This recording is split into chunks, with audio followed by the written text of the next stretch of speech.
Azərbaycanlıların çoxsu, gördüyünüz Azərbaycanlıların çoxsu əmindilər ki, xoşbaxt olmaq üçün para bəsdir.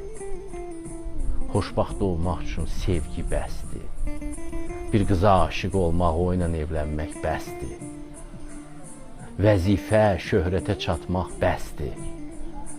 Amma çox qədim insanlar anlayıblar ki, özünü dərk eləmədən, özünü dərk etmədən xoşbaxtlıq yoxdur.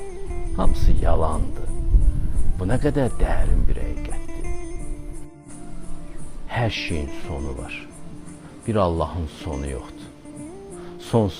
Sonsuz olanı axtarmağa çıxarsan, mütləq Allaha gəlib çatarsan.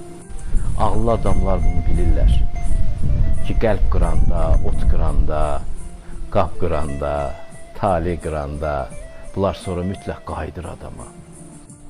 Hətta yanlış yolları dəfələrlə təkrar gedəsi olsan belə, bu da günlərin bir günü tükənəcək və sən yenə qayıdacaqsan əsas yola.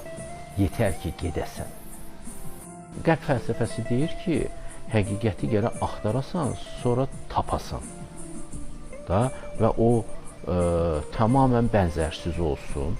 Güya ki, kimsə dində sənə həqiqəti əvvəldən deyirsə və sən ona inanıb, onu axtarırsansa, bu yaxşı axtarış deyil. Yox, bu elə yaxşı axtarışdır.